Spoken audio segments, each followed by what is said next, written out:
Hello and welcome to the circus.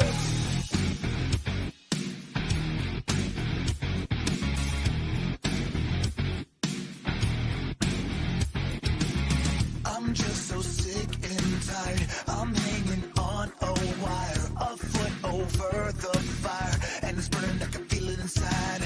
Done with the same cliche, done with the day after day. There's got to be a way. Now is the time to break the tie. I'll live, I'll die for what is wrong and what is right. I'll take the pain for all the ones without a name. To be invincible, we'll be invincible. To be invincible, we'll be invincible.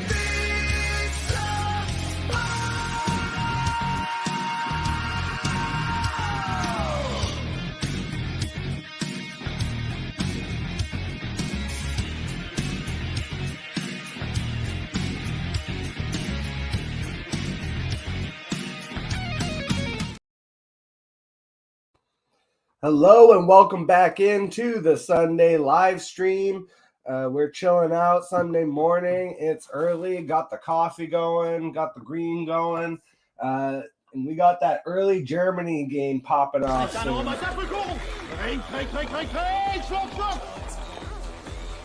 Was sehe ich denn hier? Und weg damit! Weg damit! Schneller, schnell, schnell, schnell! Und trinken, trinken, trinken! Schlucken, schlucken, schlucken! Hoch, hoch, hoch, hoch, hoch! Gut, gut, gut, gut! Hier, hier!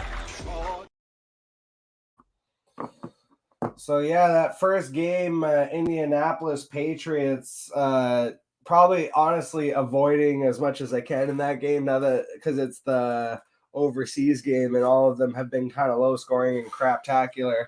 So besides like the usual suspects of Jonathan Taylor, Michael Pittman, and on the Patriots side, I guess the running backs, because it's hard out in these streets for fantasy running backs.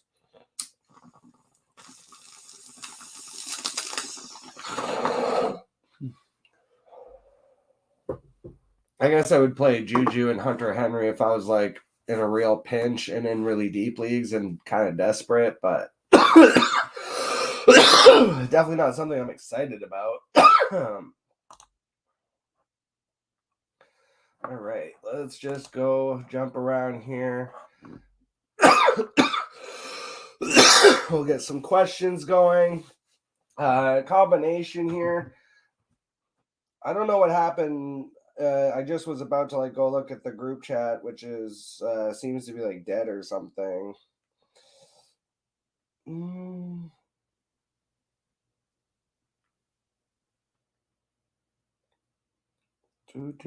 Anyways, my friend Raphael, shout out to him. He came in with probably one of the grossest questions for fantasy football I've had in a while. Hunter Renfrow or Jalen Hyatt? And it's like, look, if you're in that desperate of a situation, I just throw in Hyatt and pray that he catches a long one. And then his other option was B. Powell. That's the receiver for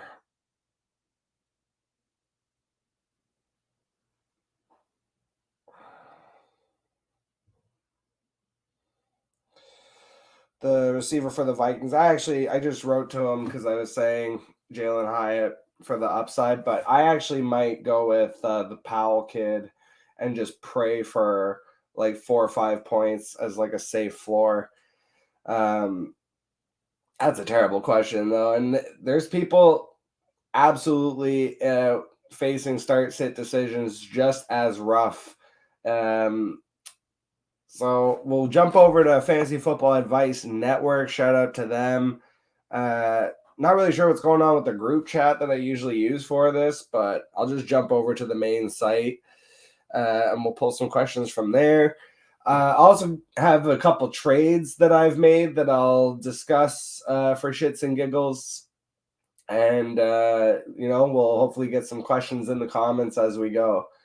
So start CJ Stroud or Jared Goff. So the popular answer is going to be Jared Goff.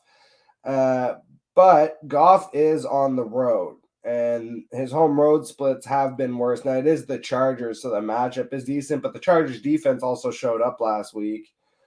Stroud, meanwhile, going to be missing Nico Collins. Has a matchup with the Bengals. The Bengals defense is kind of underrated, pretty good. I'm going to actually roll with CJ Stroud here. I just feel like he still has the upside, and granted, Nico Collins won't be there, but he still got Tank Dell, Dalton Schultz, Noah Brown.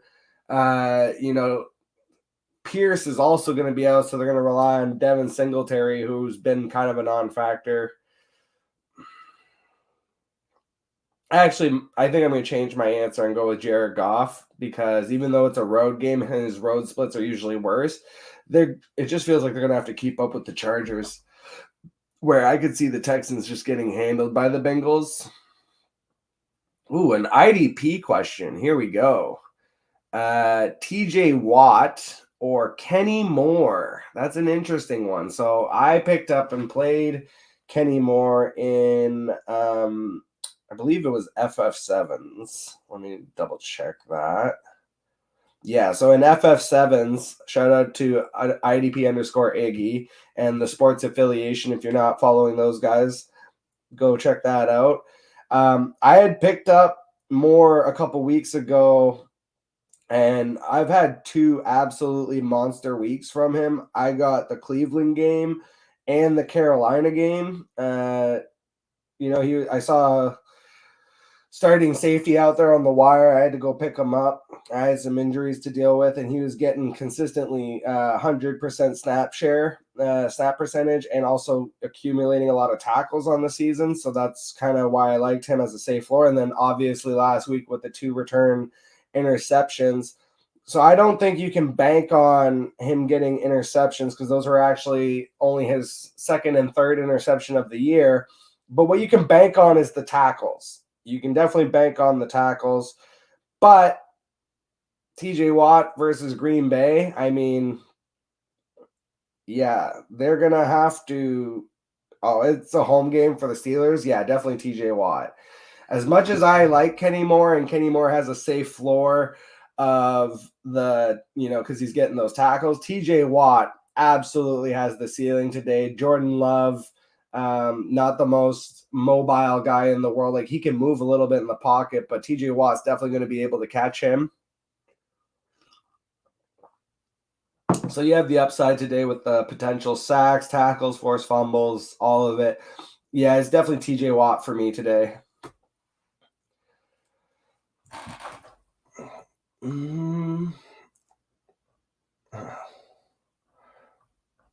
Okay, we got like a full. This is always like, I mean, granted, this person's name is Noob, so I get it, but they posted a picture of their entire roster, which I can barely see, with no format. Like, I don't know if this is supposed to be PPR or if this is supposed to be standard. I have no idea, and it's just like, it basically just says like, pick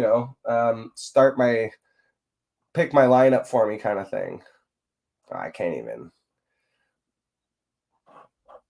So just this is more of like a cautionary tale of, if you want to post a start sit question, posting your entire roster, which this seems like a dynasty league too. So it like included his taxi and IR and draft picks, which was why it made the picture so long for sleeper. So first, like, obviously, shout out to this person, because they did use a Joker thing as like their avatar. But a couple lessons out here for noob, just in terms of formatting your question. Make it so I can see the roster for one. Tell me what format is this? Is this PPR? Is this standard? Some bare base. Obviously, is it dynasty or redraft? In this case, I can see the picks and stuff, so I know it's dynasty. And then ask for a couple decisions as opposed to set my entire lineup for me. All right. Scroll down here. trade question coming in. Zay Flowers and Christian Watson. They traded Zay Flowers and Christian Watson for Hollywood Brown. So I like that trade, actually, with Kyler Murray coming back. Hollywood Brown probably has more upside than both Flowers and Watson rest of season, which is kind of crazy to say. If you would have asked this question before week 1, you'd have been laughed out of the building. But now, different story. And this is why, just on a completely side note, as a commissioner of many a football league, this is why you shouldn't just judge outright like, oh, this is collusion because I don't like the players involved in the trade. If you had seen a trade week 1, Zay Flowers and Christian Watson for Hollywood Brown, you would have been tempted to veto. And yet you would have been wrong. So even with how bad Hollywood's been, football has ebbs and flows. There was a couple weeks there where, this trade looked like the person who got Zay Flowers was absolutely winning. And now it's flipped all the way back to the person who's got Hollywood is probably winning. It's such a funny and fickle beast is fantasy football. So we're already kind of running out of some of the site questions here because, again, I don't know, technical difficulties with the group chat. So I'm just going to make up some questions as we go here.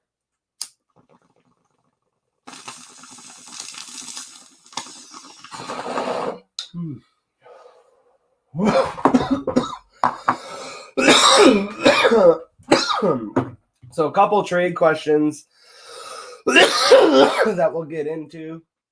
One that I did this morning, actually.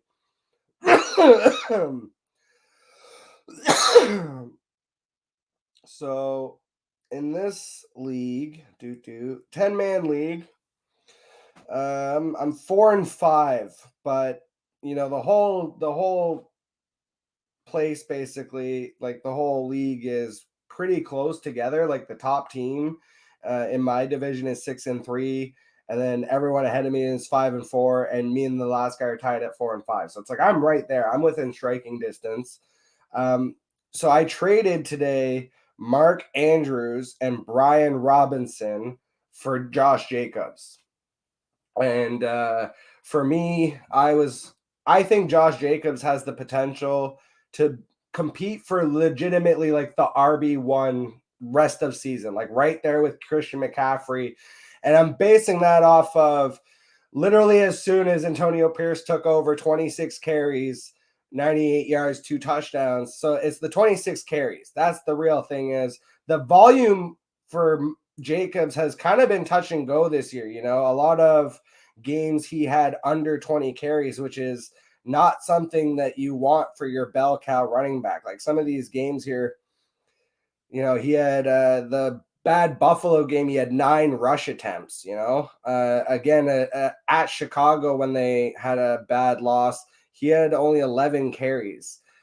We haven't seen that, and we probably won't see that with Antonio Pierce. So that was a trade I made. Shout out to Joseph Wormsley in the comments. Good morning. I just took a bull hit myself. Hells yeah. We are 420 friendly on this show and podcast and everything I do. I don't really talk about it that much, ironically enough, because I'm Canadian. So I don't think about it actively. It's just a part of my life and has been for a long time. And then he asked Sam Howell or Will Levis.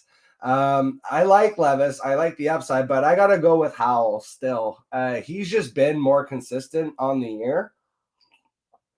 He's actually a top 10 fantasy quarterback right now. I think he's ranked 9th, depending on your league format. And the Commanders are facing the Seahawks, which honestly, Seahawks defense hasn't been a stalwart by any means. So I don't hate the matchup. Hopefully Geno Smith can get it together and actually score some points and turn this into a bit of a high scoring game. But yeah, I like the Manders. I like Sam Howell here. And the Titans Bucks matchup, the Titans very much feel like an all or nothing team right now. Of like, it's gonna be, you get the 3 or 4 touchdown game from Will Levis because he's just popping off to nuke, or you're getting like what we saw in Pittsburgh. Like, there is no in between, it feels like, for Will Levis. So if you're in a situation too where your team, maybe you're 4-5 like I am, and you're kind of on that precipice, maybe you really need to take that pot shot of, I think Will Levis, this is the day, I'm trusting my gut. He's going to get the 4 touchdown day. If you want to roll him out, that's fine. But to me, Sam Howell's the safer play and has the potential of, finishing anywhere between like 15 and 30 fantasy points. Maybe he doesn't have like a crazy 4 touchdown game because it is on the road in Seattle, even though the Seahawks defense themselves is not necessarily a tough matchup. That environment always is, kind of regardless of, whose names are on the back of the jerseys. Certain stadiums, when you show up, Seattle being one of them, just very loud and playing against the defense, again, regardless of whose names are on the back of the jerseys, they're just generally well coached. So you're kind of maybe tempering expectations somewhat for Sam Howell, but he has just been so much more reliable. The fact they didn't pull him after the 4 interception game too, when he's got Jacoby Brissett right there behind him, who is absolutely a competent starting quarterback, to me, that's a vote of confidence from at least the coaching staff that they're going to stick with Howell for this year.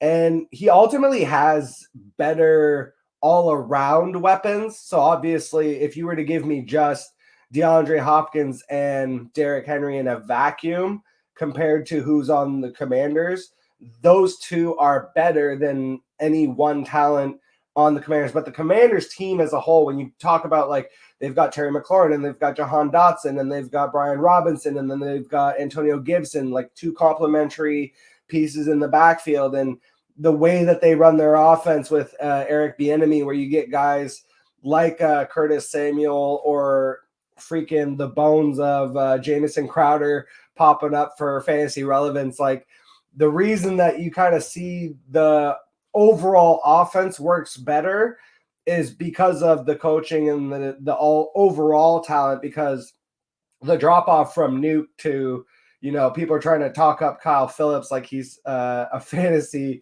relevant star or anything. Like, it's Nick Westbrook-Akine and Chigo Okonkwo, who just absolutely hasn't done anything. Like, there's not a lot going on with the Titans outside of, those 2 superstars in Nuke and Derrick Henry. So again, when you have an overall offense like that, the quarterback generally is greater than the sum of the parts. So you might not want to be messing around trying to pick which Washington wide receiver or running back is going to have a good game, but you know that ultimately they are going to lift up the quarterbacks. So again, ultimately, I think in like 90% of situations, it's, you got to go with Sam Howell here. And this might be a little bit of logical fallacy too, where, because it's one of those things where fantasy football is fickle. Common sense, logic, the stats, everything dictates essentially that you should be playing Sam Howell. Even the matchups are pretty even. You talk about the Bucks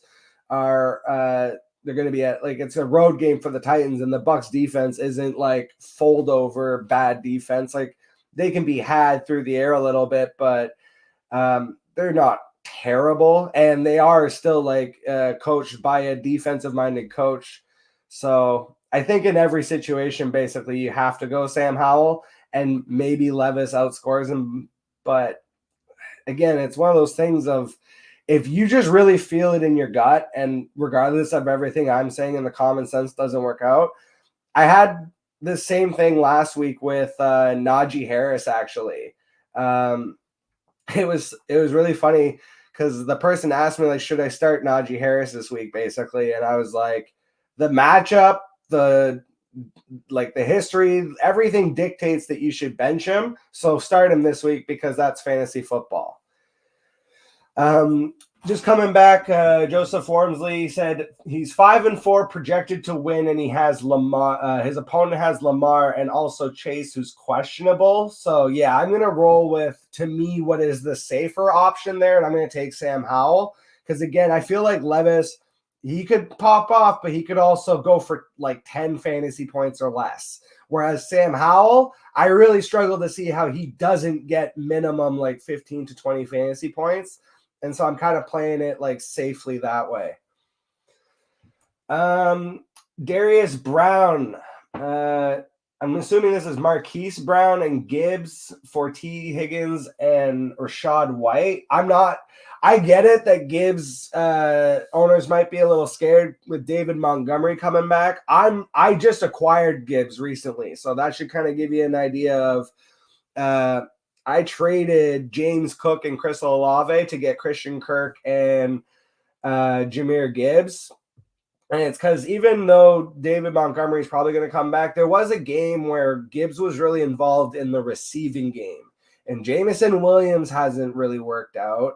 And Josh Reynolds is, a nice complimentary wide receiver 3, but he's not like a true threat to the potential second or third option. So I really think that this could become a 3-headed monster down the stretch. If they start leaning really on it's Amon-Ra, Sun God, obviously 1, Laporta 2, but I think Gibbs can actually push Laporta. So, just the way that the offense is designed, the way that Jared Goff likes to check down to the running back, I think you could end up seeing a situation where Gibbs is actually like the second wide receiver in a sense. His play also just kind of begets being used that way with David Montgomery coming back. So my hope is that we really see more of the 6 to 9 target games every week consistently for Gibbs, even with David Montgomery back. And now that Kyler's coming back, which I didn't think was going to happen, if I'm being perfectly honest, I thought this was a tank job from day one for the Cardinals. The fact that they traded Josh Dobbs for Clayton Tune, that they traded Josh Dobbs away and decided to start Clayton Tune, to me, that was like, we're done. We're tanking for sure. And now they're rolling out Kyler, which is like a weird thing to me, at least. I wonder if they are going to like roll with Kyler, because I know Jonathan Gannon, the coach, took the job ultimately, he says, because of his affinity for Kyler Murray. If the plan for the Cardinals is to bring back Kyler Murray, maybe win a couple games, not look like complete jokes, which honestly, they've looked better all around as the team, except for the Clayton Tune start, which I said was going to be absolute poop and you couldn't play anyone. And he went out for a whole 58 yards. Like, besides that game, the team itself has been like surprisingly competitive. And I thought, oh, well, that's why they traded Josh Dobbs, because they were competitive and they were like, oh, don't be doing that shit. We're trying to tank over here. So I just assumed that this was like a full-on toilet job. But now Kyler's coming back. And with Kyler coming back, Hollywood, he's a wide receiver 2-3 again. And with T. Higgins hurt, and, Rashad White had the one good game, but it was, again, he got in the end zone a couple times, and otherwise it's been incredibly inefficient all year. Rashad White owners have lamented that even though he's getting all the work, it's been really gross, like RB2, RB3 territory, except for last week when he fell in the end zone a couple times. So to me, I'm probably still rolling with Hollywood and Gibbs, especially because Higgins is like hurt right now, missing this week. If that lingers at all, it's like, are you really wanting to trade Hollywood and Gibbs straight up for Rashad White? Because I'm not. As much as Rashad White had that good game, I'm not really into it. Also, appreciate you, Joseph Wormsley. Bro, you have excellent content and very knowledgeable. I smoke and I know things. That's what I do. I don't know about the excellent content part. I edit this all and do this all myself. So it's on what I would call a jamoke level. But hey, shout out to you for being here. And I appreciate you watching and dropping some comments.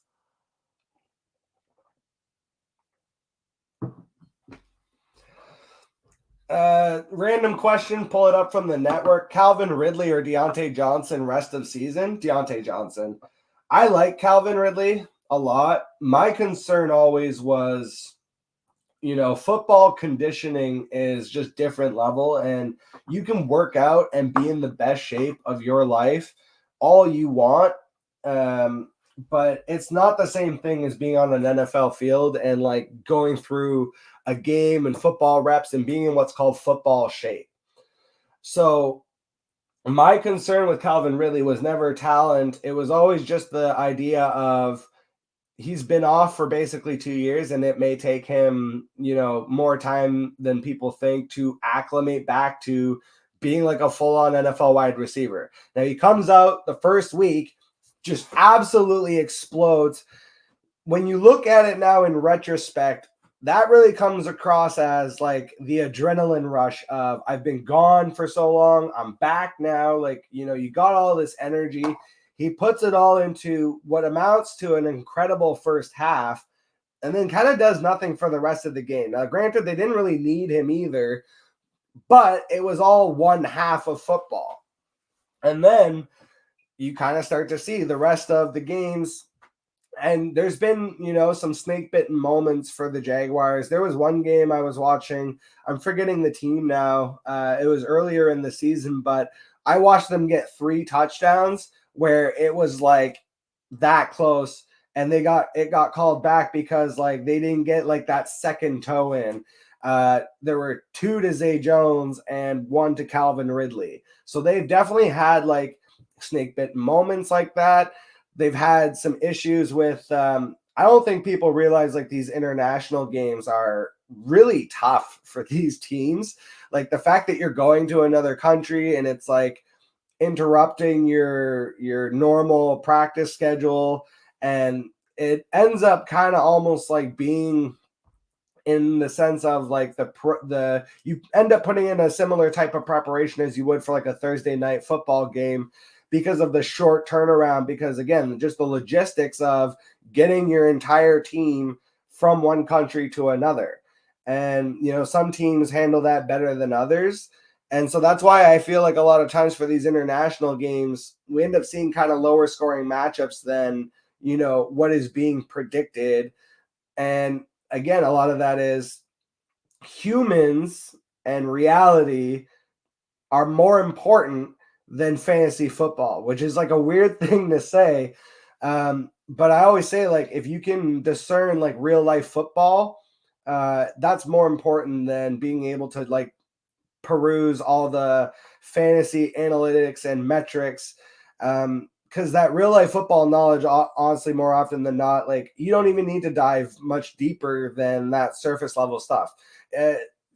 Humans in general, in a lot of jobs, try to make their job seem more complicated than it really is. Maybe that's, somehow attached to personal value for a lot of people. And they're like, well, I am doing all these complicated things. But it's like when you really parse it down at the end of the day, it's not that big. Like football, ultimately is not that complicated of a sport. Yeah, there's a lot of moving parts and there is a lot to know. But like, again, when you really break it down, it's hog mollies on the line, defense and offense, run the ball, play action. Like, it's a lot of simple stuff, and that usually is the most effective. And the coaches that are able to basically, have their planned offenses, but then the best ones are the ones that adapt. And the ones that don't are the ones that, die off and end up doing stupid shit like run Jonnu Smith for a jet sweep at the goal line.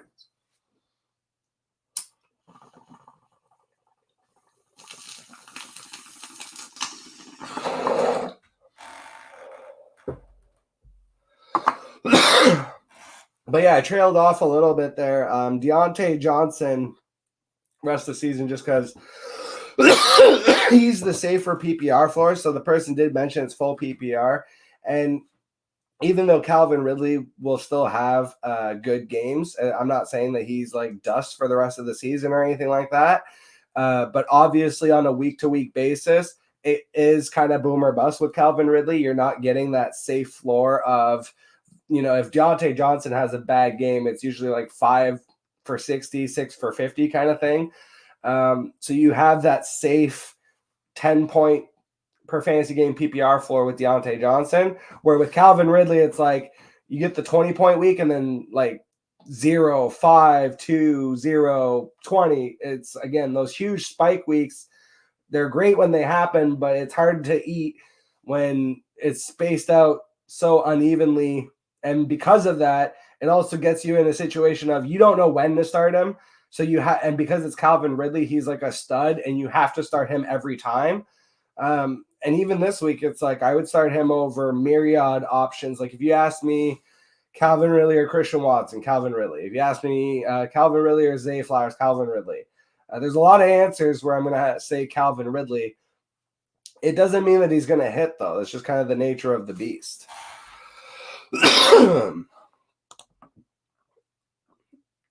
Here we go. Flowers, Ford, Hunt, Madison, half PPR start 2. So I really like Jerome Ford. Actually, this is something that I want to talk about quickly. Jerome Ford has been one of my trade targets lately because, and I pulled off a kind of a sneaky little trade in my home league the other day. Let's go pull this up. Here we go. So basically, and this is another thing that I want to talk about too, throw-ins on trades can be so much more important than you really think they are. So I traded Adam Thielen and Devin Singletary ultimately for Tyler Boyd and Jerome Ford.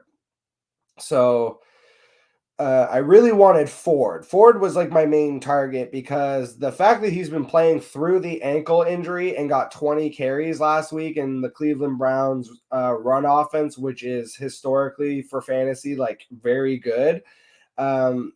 That to me signals like, okay, they're just going to keep rolling with Jerome Ford until the wheels like fall off at this point. So it's him and Kareem Hunt. And yes, Kareem Hunt is going to steal some touchdowns, but man, you can't ignore 20 carries and 5 receptions like for any NFL running back at this point. So I was very excited to see that from Jerome Ford. And immediately I was like, oh, I got to go make some trade offers and try and get Jerome Ford on my team. Because if you look at, now is the time to start looking ahead to the playoffs. Week 15, 16, 17, the Browns will be facing Chicago at home. So Browns are at home against Chicago. And then at Houston, great run defense to have in week 16 there. And then the home against the Jets. So even though the Jets defense is really good against the pass, they can be had against the run. Their run defense actually hasn't been as stellar. So that's 3 gravy run matchups for Jerome Ford in your playoff stretch. So I was trying to actively target him, and kind of the throw-in was the wide receiver. I was trading Adam Thielen away, so I wanted to make sure that I got like a throw-in wide receiver back. And I had asked for Boyd. They pushed for Reynolds. And originally in the trade, I also had, instead of Singletary, I had Darrell Henderson. So they came back saying, hey, let's do Reynolds. And I was like, I don't want Reynolds. I really want Boyd. Look, I'll throw Singletary in. Dameon Pierce is out at least for this week. And, you know, Singletary's obviously been gross, but he's been involved. And that kind of sold it. And then obviously now with T. Higgins out this week, I potentially might use even Tyler Boyd as a spot start. So again, those throw-ins on trades, like don't overlook that sometimes. Really, you kind of got to push for the guys you want, even if it seems irrelevant.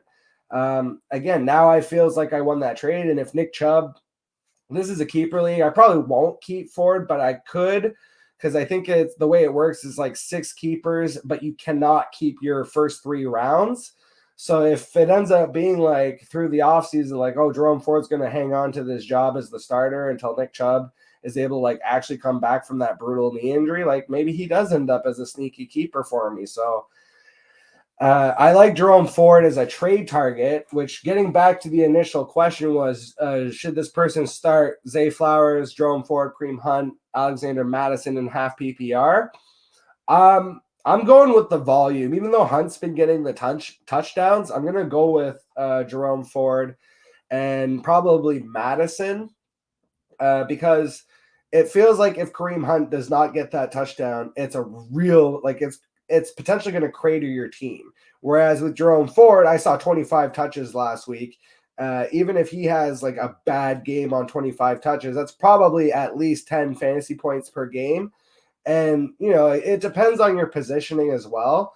So like, again, 5-4, 6-3, kind of in that situation where you're looking for the safer plays. That's where I'm looking for the pure volume-based matchups of Ford, and then Madison just has no one to compete with now with Cam Akers out for the season. Like, if Ty Chandler couldn't get it done at this point, like he's not going to just start usurping crazy amounts of touches at this far into the season. So they are going to lean on Madison, whether it's good or bad. Like in efficiency wise, doesn't matter. He's going to get probably at least 20 touches a game now. So I'm just rolling with the safe volume plays, unless I just absolutely, I'm like, I need the ceiling. And if that's the case, honestly, that's the only time where I might just say, okay, I think it's Kareem Hunt still going to get all the touchdowns, and I'm going to go with Madison because he's got the backfield to himself. I'm going to hope. But I feel like Jerome Ford could have a big week this week.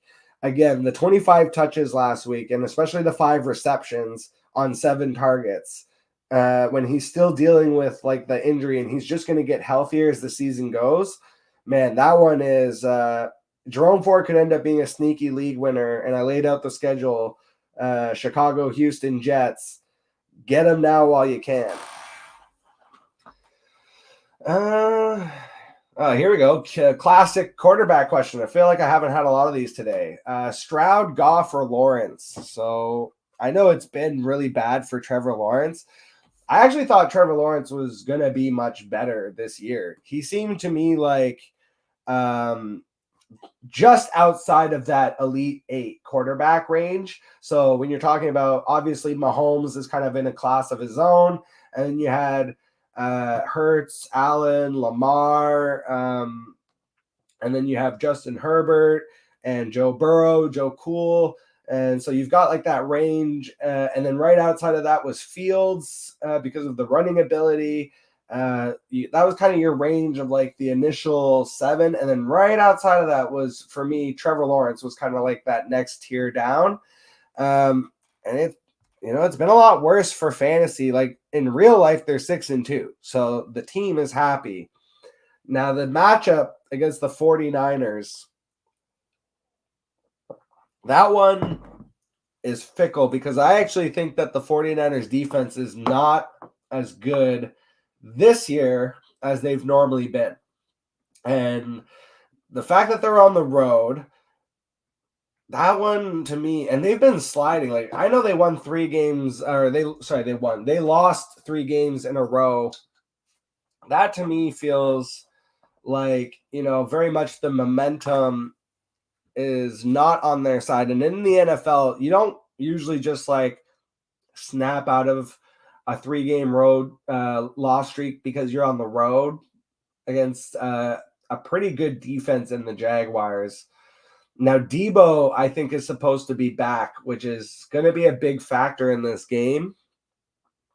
I feel like Trevor Lawrence, though, is going to have to perform, because even though the Niners maybe haven't been, quite as good this season, I don't know that they're just going to be able to give it all to ETN like they've been doing. This feels like a game where Trevor Lawrence is going to need to show up. And if I need the ceiling play, I'm honestly going to go with Trevor Lawrence here, because Stroud is going to be on the road against the Bengals, who are a sneaky good defense, and is going to be missing Nico Collins and Dameon Pierce. Whether you think those are like good fantasy players or not, or good even NFL players or not, the more that you reduce options for a quarterback, because it doesn't matter who the options are. Quarterbacks are usually better than the sum of their parts for fantasy, because like if the quarterback throws a touchdown to the fullback, he still gets those points, right? It doesn't matter it matters to the person who has Dameon Pierce, but for the CJ Stroud owner, they're happy no matter who catches the touchdown, right? So the more that you kind of remove options like a Dameon Pierce and a Nico Collins for such a young team going on the road against the Bengals, the more it just feels like you're kind of stacking the deck. I think that's potentially a harder matchup than people think. So I'm trying to pivot away from Stroud if I have a really good option. Jared Goff against the Seahawks, or sorry, against the Chargers. The Lions are against the Chargers this week. Yeah, the matchup's fair, but the Chargers defense kind of showed up last week and has been better the last couple of weeks. And the Lions just have bad home road splits. Like Goff in general just has bad home road splits. So if I'm kind of shooting for the ceiling here, even though it hasn't been there literally all year, I think this might be the Trevor Lawrence game. And I'm not saying like he's going and balling out for 50 fantasy points, but if there was ever a game where Trevor Lawrence was going to have to show up at home against a good team and throw 3 touchdowns, this feels like that game. So that's kind of where I'm at with it. So I'm going to roll with Trevor Lawrence ultimately would be like my one, and then Jared Goff and Stroud are kind of at the same level, but I'm probably rolling with Goff for safety there. Hollywood or Javonte Williams in the flex. So I'm going with Javonte Williams. I wasn't into drafting Javonte Williams because I just knew that it would take, maybe about half a season for him to be fully acclimated with the knee and like all the way back in terms of receiving the bulk of the carries. Now, it's a miracle that he came back even earlier than I expected and has become acclimated even faster than I expected. So at this point, he's already now seeing 20 to 25 touches a game. So he's fully in play every week now as like your RB2 with kind of a safe floor.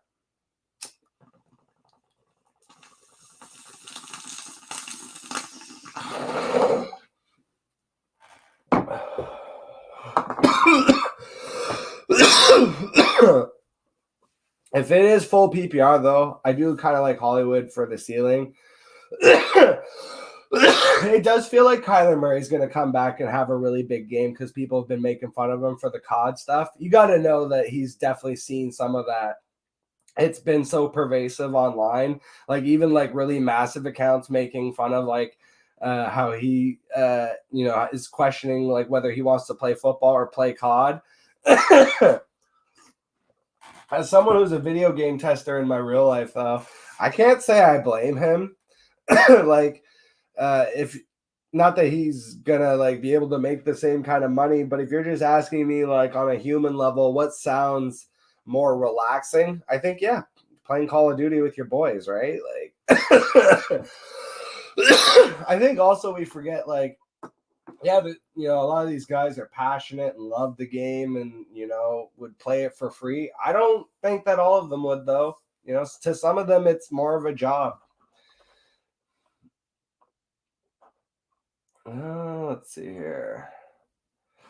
All right, we got a dynasty trade question here. This one's kind of interesting. 12-team PPR Superflex. I have Dak, Prescott, and Mac Jones, and I am a legit contender. So he is trading away 2 second-round picks for 2024, so next year, Michael Mayer and Devonta Smith, and he is getting back Deshaun Watson and Cooper Kupp.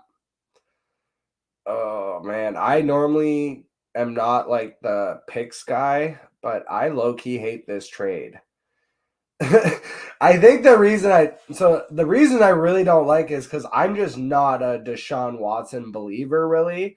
I just, you know what it is, and someone said it the other day, and I forget who said it, so apologies. But they basically said that Deshaun Watson was able to probably get away with a lot of like mechanical issues in terms of how he passes the football when he played in Houston. And a lot of those things are showing up now with the Browns. And it's funny because like I had said that earlier in the season of like, maybe it's just because Deshaun Watson is like, been off for a while and he's coming back, but the guy's got happy feet. If you actually watch him play, like his feet, his footing is awkward a lot of the times. He doesn't set his feet properly, it feels like.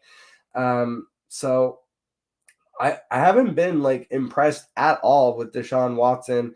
Maybe because it's dynasty, like, over time, because they're just forced to keep him, that he's able to, develop. He is talented, but for me, it hasn't been there this year. And then Cooper Kupp being older, the fact that you're, going from Devonta Smith to Cooper Kupp in Dynasty, like, I feel like I would almost rather have Devonta Smith because of the age. Like, and now that with, he said he was contending with Stafford hurt, like, until Stafford is back, like, I don't think Carson Wentz is like gonna save Cooper Kupp's fantasy value coming in off the streets. Maybe I'll be wrong. Maybe he'll hyper target him and Cooper Kupp ends up being like the reason to make this trade. But I think, Michael Mayer over time gets better. Devonta Smith over time, still he's a baller now, but like he gets even better with time. And then those 2 second-round picks feels like a lot to give up for Deshaun Watson and Cooper Kupp. If you're more sold on Deshaun Watson, though, as a legitimate quarterback, and you're staring down Mac Jones as your second quarterback in Superflex, I get it, though.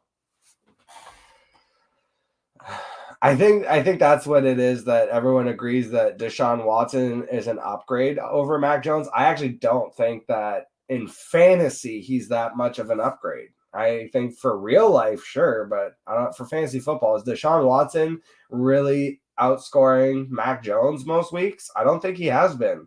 I'd have to look into that. Shout out to Ball Glove Ball Glove Blueprint in the comments coming in from Facebook.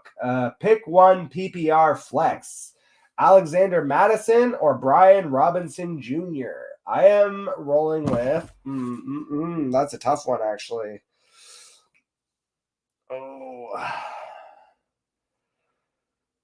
Oh, Saints defense though. Shit. Yeah, I get it. You know what?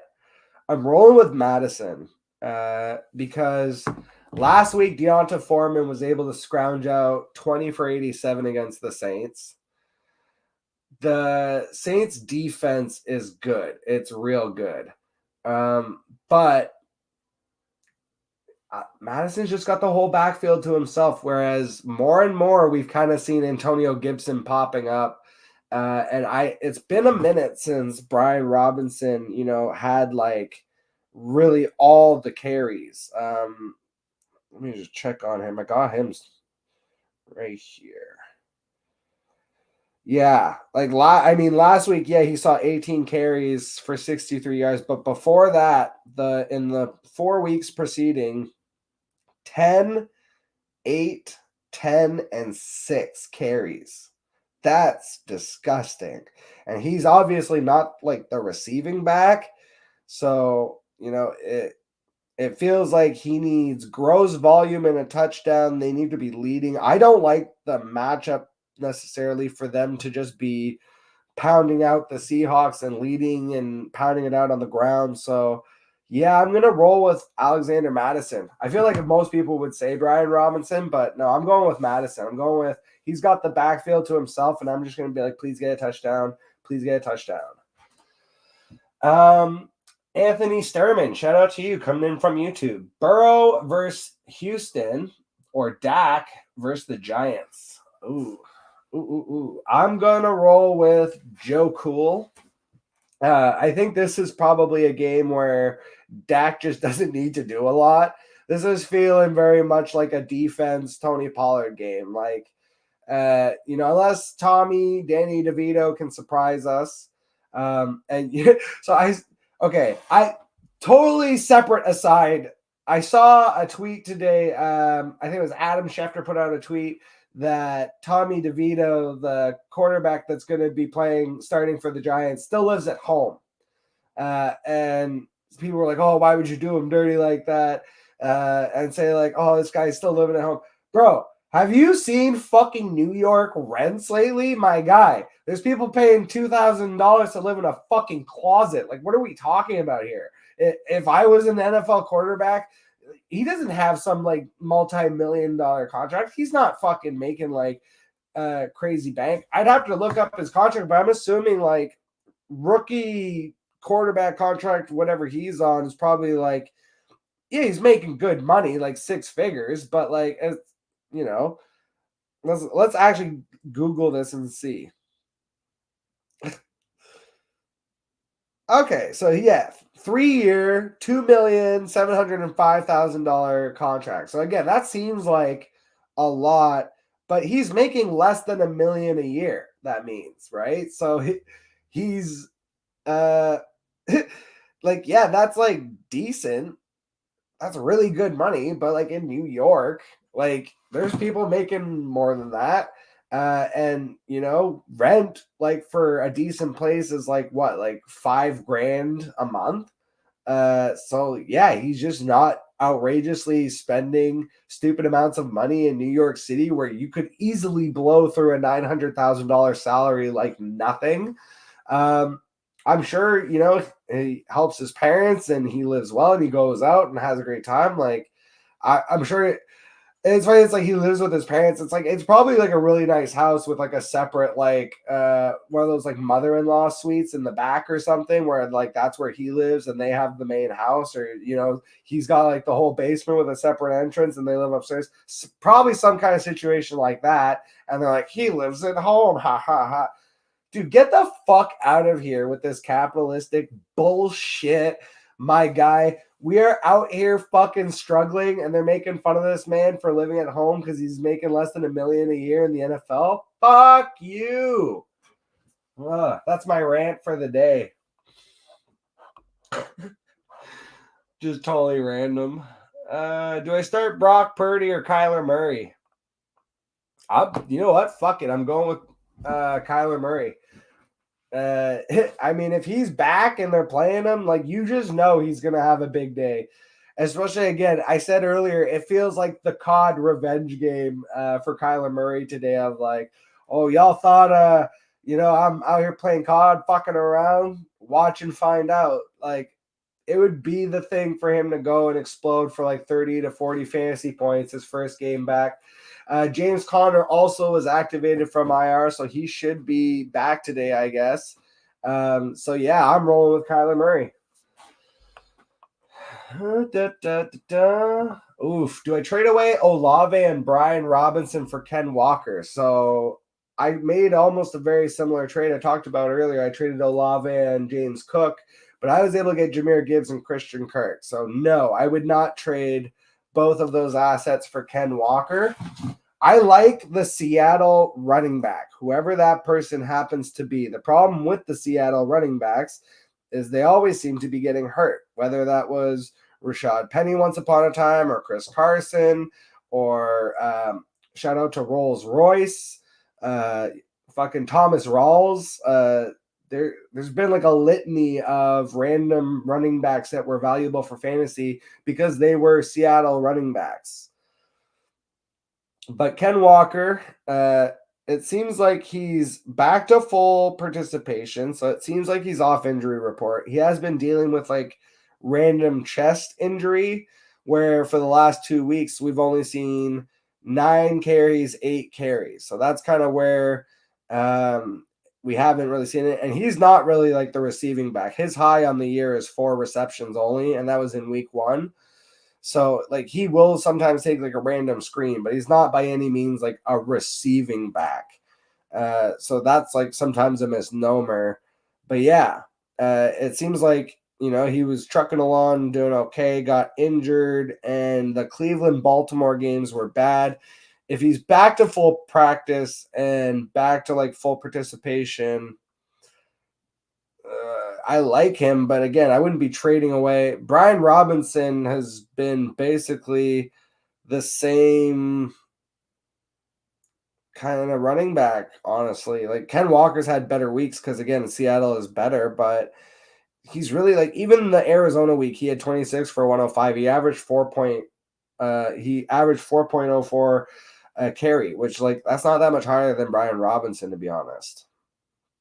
The only games where he averaged more than 5 yards a carry, against the Rams, against the Panthers, and it was against Cleveland because he had the one big run, but then he got hurt. That probably would have like evened out over the course of the rest of the game. So yeah, I wouldn't make that trade.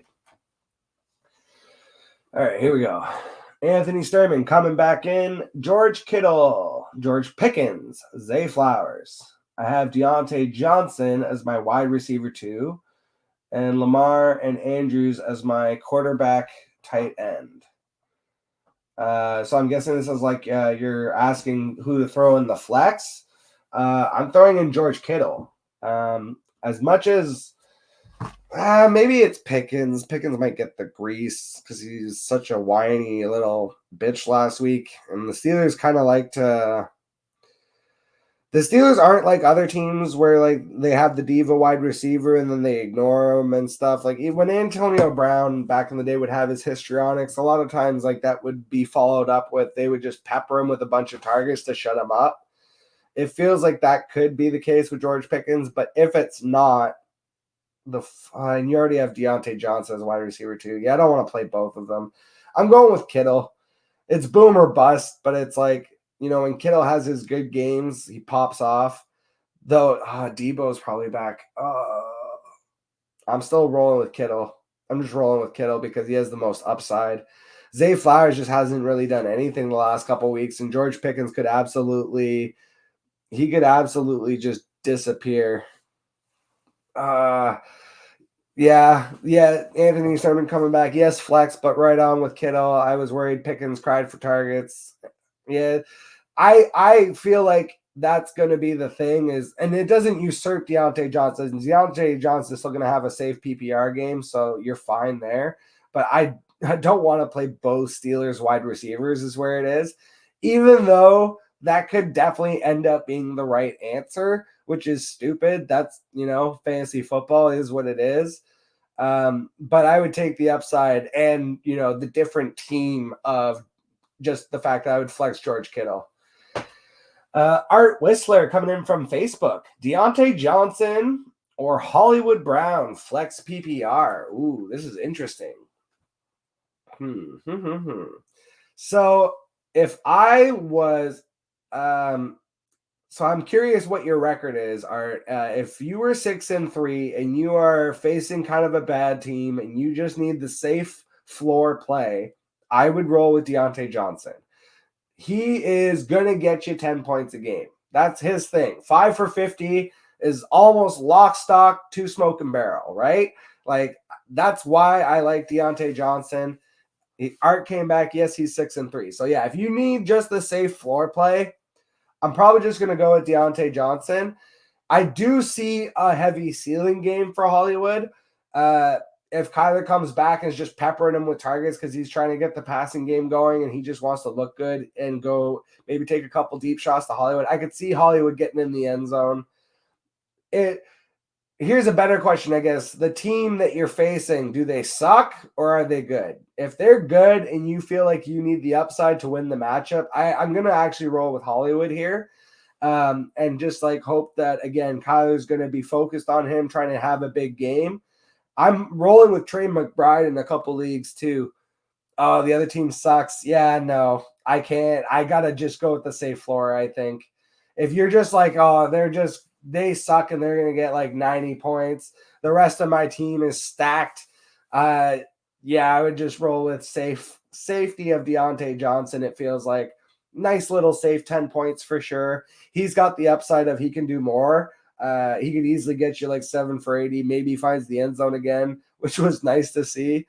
But yeah, I'm probably rolling with the safety of Deontay there. We'll hammer a couple more questions and then we'll get on out of here.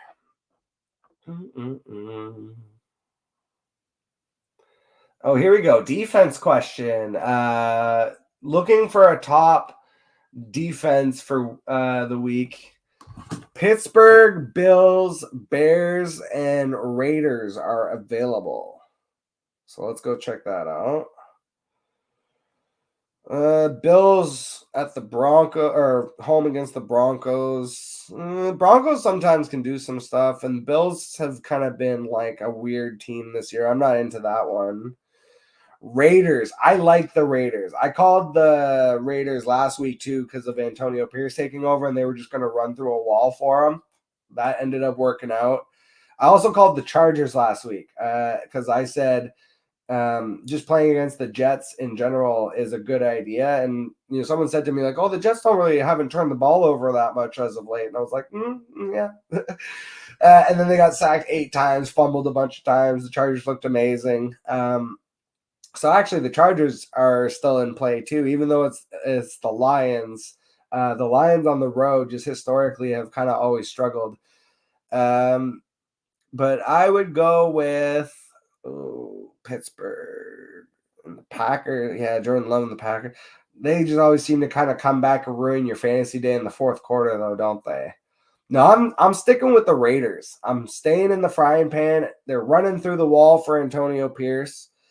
Even though the Bears defense has been better as of late, like I'm not trusting the Bears. That one already passed anyways. That was the Thursday game. So let's just eliminate that, pretend they didn't do that. So sorry, apologies. Stick with Bills, Pittsburgh, and Vegas. I'm rolling with Vegas. If Vegas defense is out there and you need a defense, go pick them up. They're going to be good, I feel like, the rest of the season, especially if they just have bad matchups like against the Jets. Because Antonio Pierce, like I say, he's got this team running through a brick wall for him. Art Whistler, Singletary, or Jalen Warren.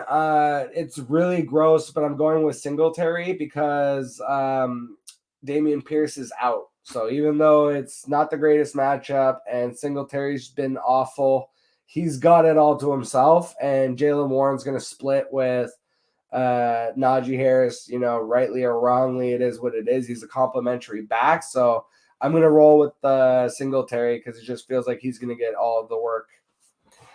All right. That's it for me. Man, super appreciate you guys in the comments. Shout out to Art Whistler, Anthony Sturman, Ball Glove Blueprint. Got it right that time. Raphael Quinton. Oh, I missed your comment, actually. Sorry, Raph. He just said Tua, ... So I think he just misses Tua this week because he's probably struggling. He was the one, too, that at the very beginning of this asked me Renfro or Jalen Hyatt. So he's definitely having some struggles this week with his bye weeks because I know he's a heavy Dolphins guy. And then Joseph Wormsley, super appreciate you. The compliment you left, that was amazing. Darius Brown, thank you for joining as well. Thank you to everyone at Fantasy Football Advice Network. I always love doing my affiliate stuff with those guys. I was able to pick up a bunch of questions from the site.